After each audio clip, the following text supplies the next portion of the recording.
How beautiful is this body of water that God made?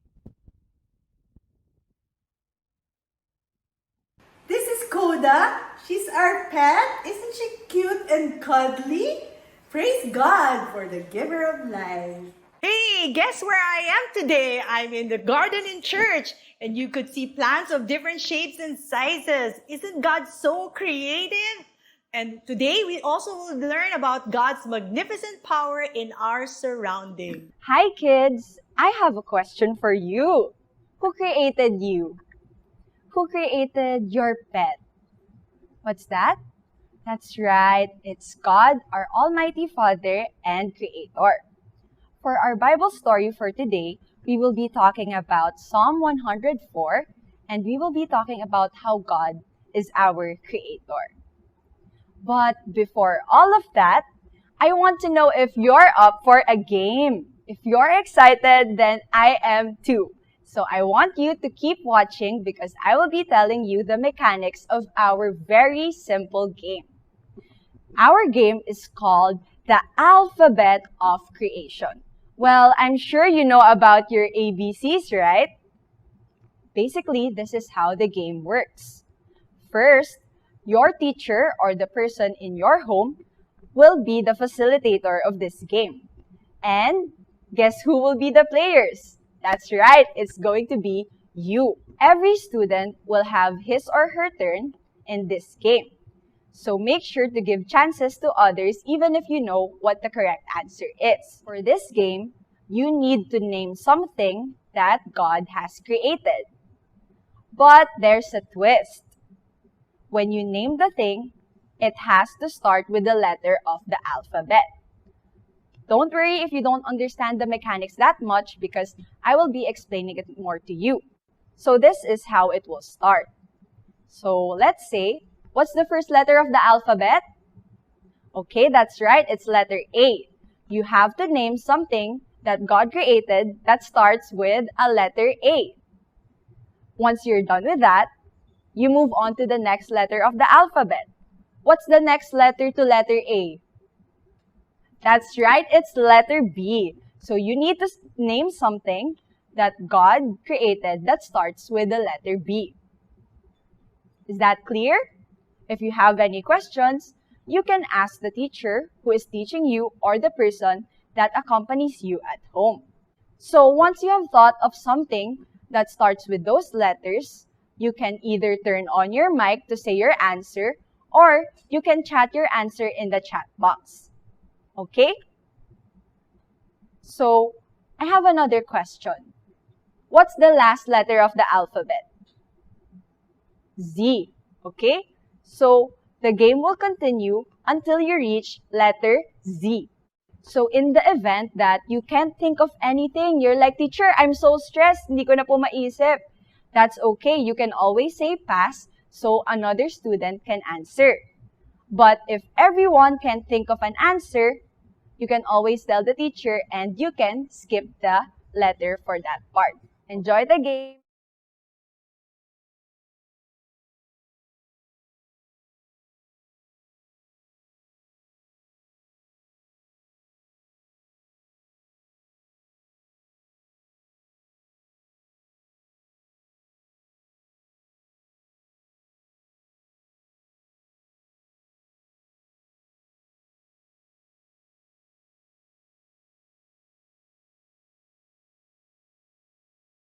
Now that we've got you all hyped up, I want to ask you another question.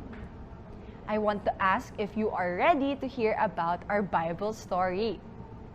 So if you're ready, I want your full undivided attention and for you to fix your eyes on the screen. Today, we will be exploring Psalm 104.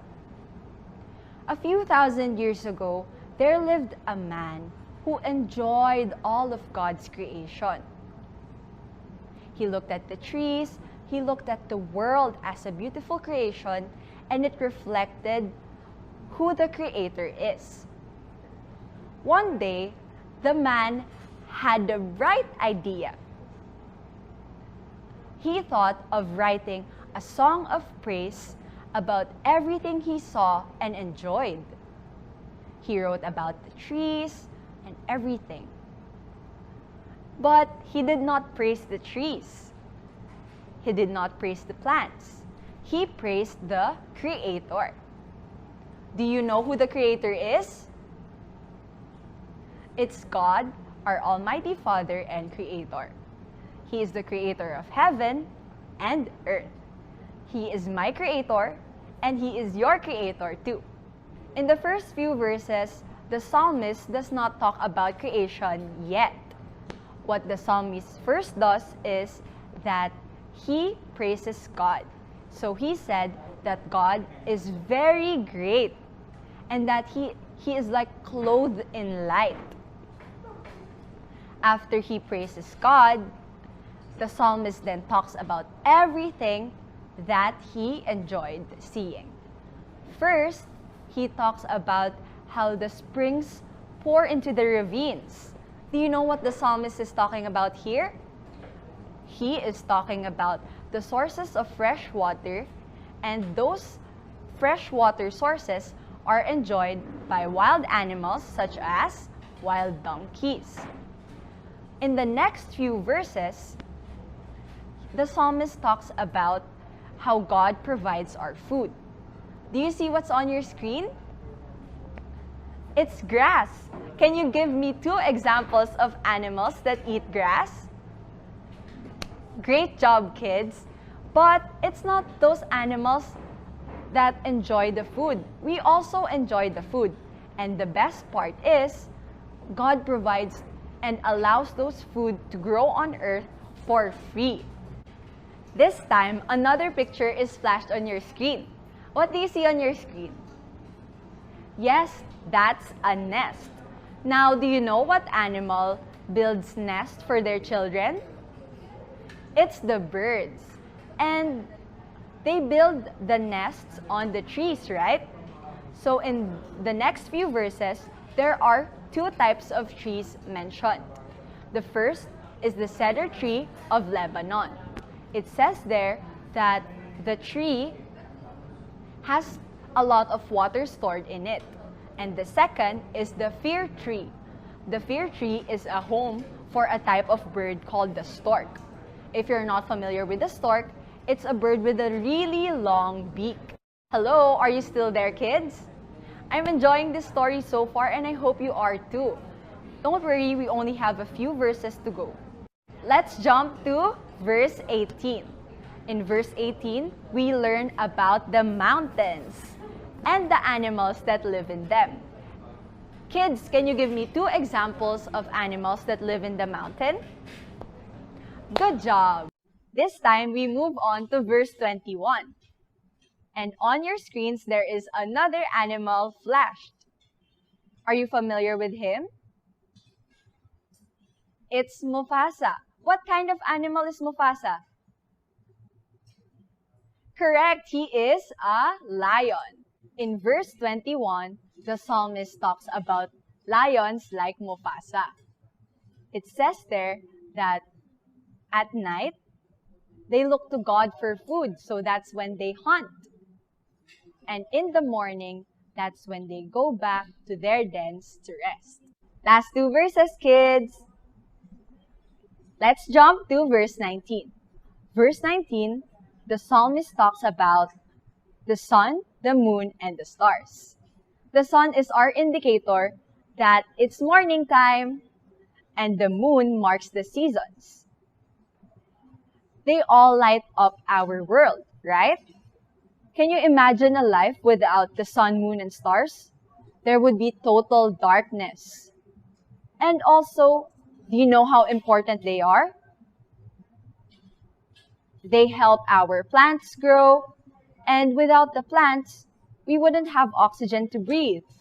The herbivores would not have anything to eat. So that's how important the sun, moon, and stars are for our world. And lastly, in verses 27 to 28, the psalmist says, all these things depend on you. Do you know who was he referring to when he said all these things depend on you? All these things depend on God, our Creator. Yes, it's God, our Creator. He commands the sun to shine and the rain to fall. We can plant trees, but if the sun doesn't shine and the rain doesn't fall, it would not grow. So all of us and all the plants and animals around us are very dependent on God because He is the one who created everything. Great job, kids! Thank you for giving your undivided attention to listen to our interesting Bible story of creation. For this time, the screen will be flashing the discussion questions which you can talk about with the person that accompanies you at home or your teacher. Thank you, kids. Bye!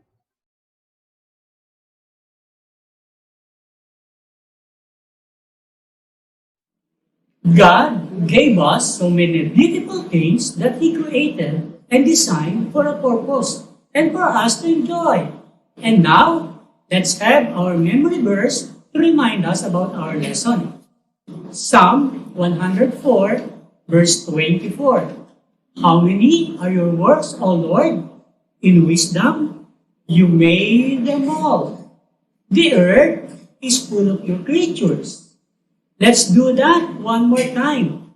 Psalm 104, verse 24. How many are your works, O Lord? In wisdom, you made them all. The earth is full of your creatures. Psalm 104, verse 24.